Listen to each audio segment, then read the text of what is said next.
I'm like really dorking it out to my wife's annoyance.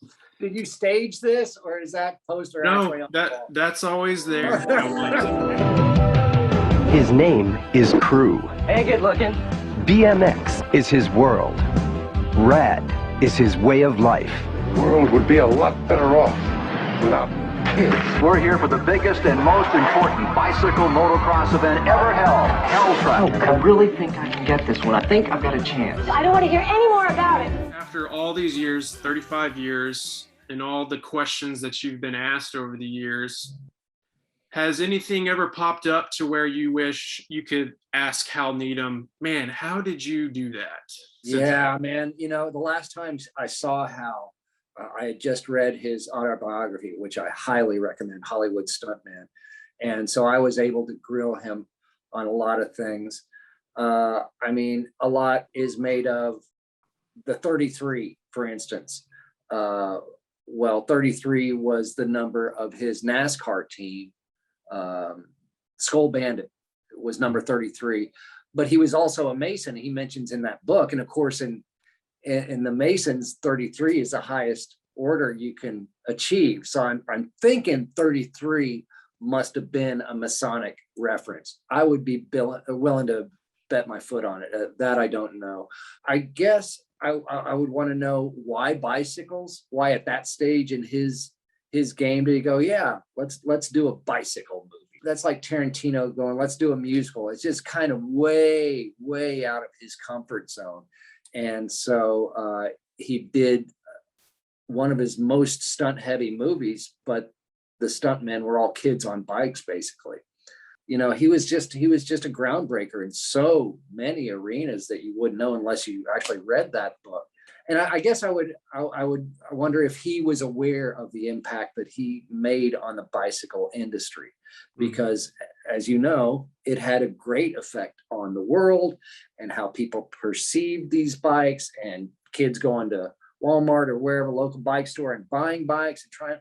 I mean, if Hal hadn't come along and said, oh yeah, let's make a movie about this, who knows how long it would have taken for the bicycle industry to come as far as it has come. I mean, eventually things would have progressed, but I think he just added rocket fuel to the whole BMX world and what was possible on bikes. And he showcased the first backflip on a bike, and now we're up to what, 4 backflips?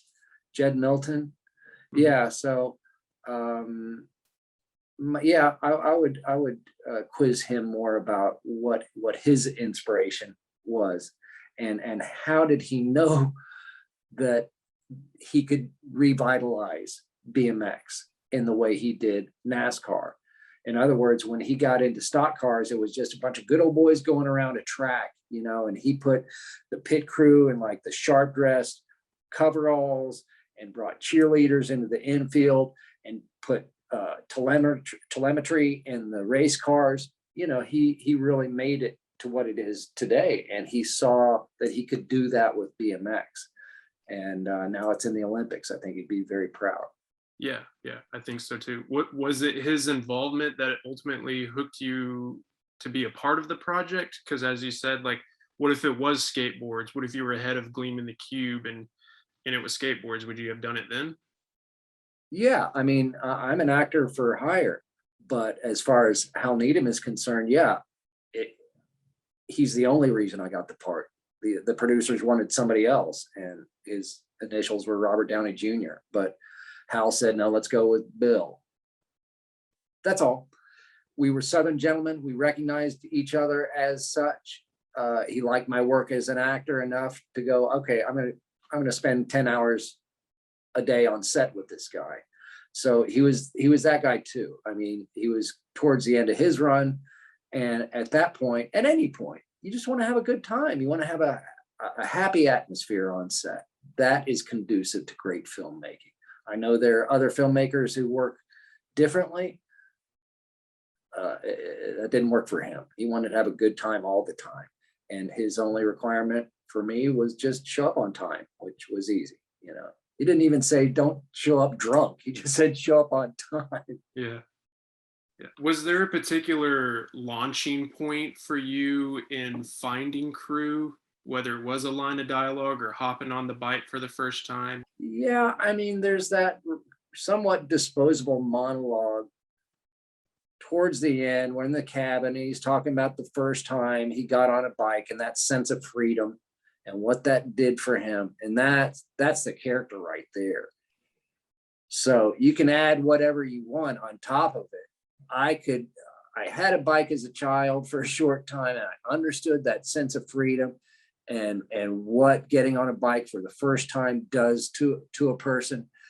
The person I was portraying just had a lot more physical skills than I did, but I understood the mentality and the desire. And I grew up around kids who were really good on bicycles. There always seems to be one in the neighborhood who's just far above and beyond everybody else in the neighborhood. And for us, it was Greg Gilmore. And when I was maybe 9 years old, he lined all of us up, 14 side by side, and jumped over us. And that was my first time in a newspaper, was being jumped over by a bicycle, a crappy old Schwinn. You know, we're talking like 1970 or something stupid. But yeah, bikes have always kind of been a part of my consciousness. And then when I got a chance to be that guy, it made sense to me. It's like, it's like getting on the bike for the first time, being able to ride. You're like, I got this. And I had some training at that point, and I was surrounded by good actors. So I wasn't nervous. You know, I mean, I was on my toes, but I was not like, oh, this has got the best of me. So I'm like, no, I got this. I literally got this.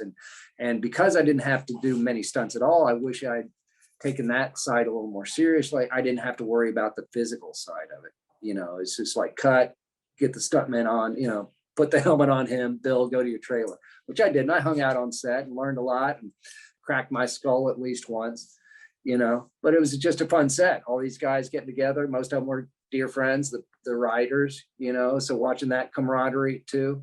Bart Connor, you know, Captain America at that point, he just won 6 Olympic gold medals, you know, so it was a pretty cool set to be on. I know from your social media posts that you do a lot of writing now. Yeah. Do you find salvation in it now, like Cru did in the film? Yeah, I find bliss in it. There's that thing when you're roller skating or biking or even jogging where you're slightly off balance in regards to the center of the planet, you know, the just slightly off balance, and you're moving forward. It gives your mind this feeling of bliss, right? And expansion. And I'm not making this up. They've proven this. This is, you know, this is brain study stuff.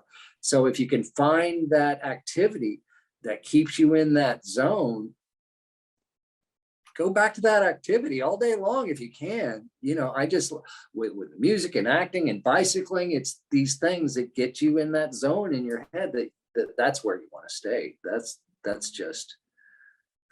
how things get done, and you can move mountains when you can stay in the zone. Yeah.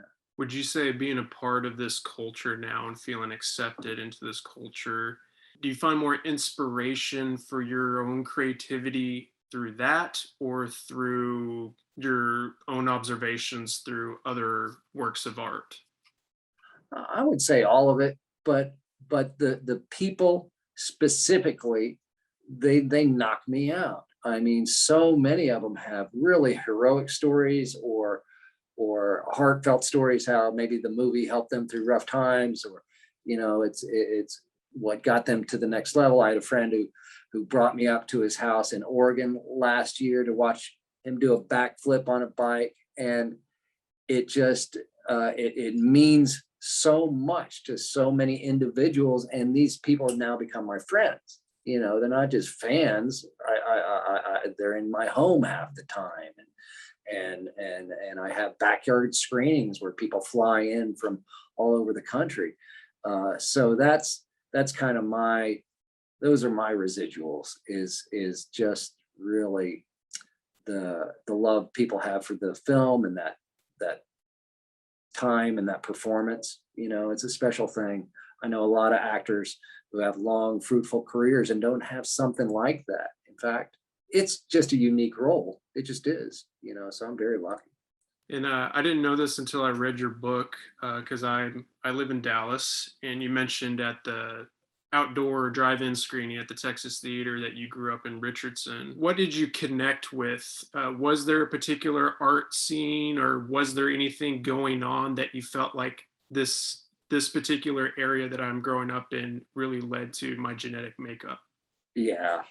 The music scene in Dallas in the 70s was insane. And I got a fake ID when I was 14 years old, and I was out to the blues clubs. So I just mentioned earlier, you know, the local bar bands were Stevie Ray Vaughan and the Fabulous Thunderbirds, and Eric Johnson and Anson Funderburg. And it was just on and on and on. I don't know. This was the soup I was, you know, kind of in. So I didn't know anything else. I just knew it was the greatest stuff I had ever heard. Johnny Winter. I mean, it was just unreal, hanging out with all these guitar slingers. And this is what I grew up listening to. My brother's a guitarist. So I eventually became a musician. I'm playing guitar now, but truly the music in Dallas in the 70s, I compare it to being a jazz fan in New York in the 50s. It was just so rich and diverse and loaded down with talent. I have never come across anything since. Mm-hmm. So to be the guy, you know, you're one of 5 people in a bar watching Stevie Ray Vaughan do a half an hour feedback solo to Voodoo Child. You'll never forget this. You will never forget this. And so I am so thankful I grew up in Dallas at the time I did. For a long time, I'm like, how did I end up here? And then once I got away from it, it's like, oh, I had the best musical education anybody could have. You know, even though I wasn't really a player at the time, it's just being around these guys and befriending some of them, you know, and it was just the coolest thing ever.